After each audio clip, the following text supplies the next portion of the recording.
mūsų gyvenimo kažkokių tai nesėkmių, disfunkcinio kažkokio elgesio, priklausomybių, depresijų ir viso to didelio nemalonaus bagažo, su kuriuo žmonės ateina į psichologo kabinetą, ateina vis dėlto iš vaikystės. Ir galima pasakyti, kad tai yra du dalykai, kurie sąlygoja atsiradimą tų traumų, sakysim, vaikystės traumų. Tai vienas dalykas tai yra, aišku, įvykiai, kurie sužaloja. Psichologinis, fizinis, seksualinis smurtas, patyčios ir ten visi kiti baisūs tie dalykai, kurie vyksta su vaikais kiekvieną dieną. Ir kita dalis yra žymiai mažiau pastebima, jinai yra būtent kaip tas ledkalnis, tie 90%, kuris yra paslėptas, tai yra tai, ko vaikai vaikystėje negauna.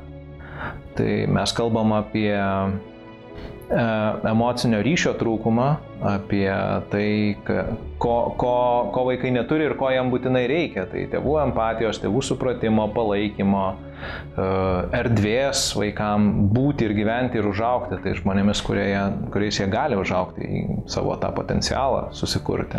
Čia irgi yra tie du keliai. Ir vienas kelias, kada iš tikrųjų suaugęs žmogus hiperkompensuoja tai, ko jam trūko vaikystėje. Tai yra, jeigu, kaip sakėt, trūko pinigų, jisai gyveno skurde, tai jisai po to dės visas pastangas, kad visiškai priešingai būtų, kad jisai būtų kuo turtingesnis ir kuo ten geriau jam būtų, kuo prabangesni automobiliai, dideli namai ir geras darbas ir padarys viską, kad tai įgyvendintų. Tai yra viena pusė. Kitas kelias yra, kada vaikai, suaugę vaikai, tai yra suaugę jau, jie atkartoja tą savo vaikystės istoriją vėl ir vėl ir vėl.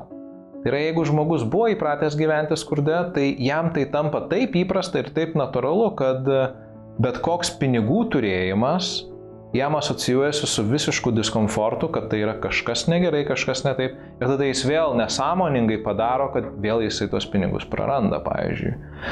Arba jeigu jam labai reikia to ryšio ir jam labai jo trūko visą laiką, bet kada jisai pradeda įgauti suaugęs, pavyzdžiui, iš romantinių partnerių, tai tada jisai tarsi vėl įgyvendina tą savo vaikystės scenarijų ir padaro, kad tas ryšys nutrūktų.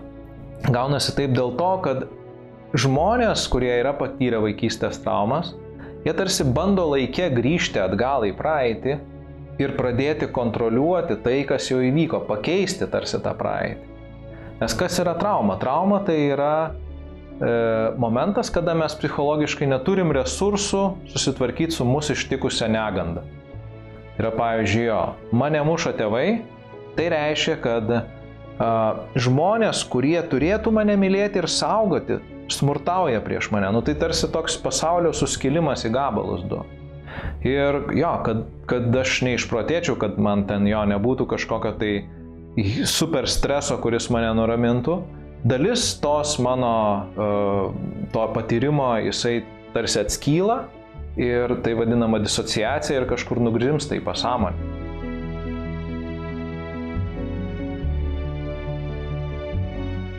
Ta riba yra tokia, kurią pasirenka pats vaikas. Pats vaikas supranta, kokius jis resursus turi ir jisai bando ir eksperimentuoja gyvenime ir vis plečia tas savo ribas ir žino, kur čia yra gerai, o kur čia nėra gerai. Ir trauma įvyksta tada, kada tas procesas yra visiškai nekontroliuojamas. Kada jis susiduria su dalykais, su kuriais jis negali niekaip susidoroti ir tėvai jam nepadeda susidoroti. Tai pavyzdžiui, kokio nors artimo žmogaus netektis. Suaugę mes turime resursų įveikai, copingui vadinamam. Bet vaikas neturi tų resursų, jis dar neturi tiek patirties, jis neturi tiek psichologinės brandos, kad jis galėtų suprasti, kad dabar nėra to žmogaus, kuris visą gyvenimą kuris visą laiką buvo jo gyvenime. Ir iš čia ir atsiranda trauma. Arba, pavyzdžiui, kaip aš ir sakiau, kad jeigu žmogus, kuris yra skirtumas tarp mamos, kuri neleidžia vaikui, bet empatizuoja, sako, žiūrėk, tau negalima dabar eiti į lauką, nes tu sergi, bet aš suprantu, kad tu liūdi, aš suprantu, kad tau nepatinka, kad tu galbūt pyksti, kad tu negali žaisti su draugais. Ir skirtumas yra tarp mamos, kuri vietoj to, kad pasakytų vaikui, kad kas čia vyksta, paaiškintų, kuri ten tiesiog paima diržą ir prilupa tą vaiką dėl to, kad jis ten neklauso, nori, veržiasi į tą lauką arba ne, ten išeina. Tai va, čia ir yra tas skirtumas, kad vaikai po truputėlį pasistato tuos gebėjimus, tą atsparumą tokį tiems traumuojančiams įvykiams. Tos traumos, kurias vaikai galbūt šiandien patiria, jos yra mažesnės, lyginant su tuo, kokias patyrė anksčiau. Nes fizinis smurtas palieka didžiulį pėdsaką visam gyvenimui. Psichologinis smurtas ir seksualinis taip pat. Ir jeigu šiandien jau mušti vaikus yra visiškai netoleruotinas dalykas, tačiau psichologinis smurtas vis dar naudojamas, tai nereiškia, kad tie vaikai mažiau atsparūs. Tai reiškia, kad tiesiog jie mažiau traumuojami ir jie turi geresnius resursus toliau gyventi savo gyvenimą, taip kaip jiem tinka.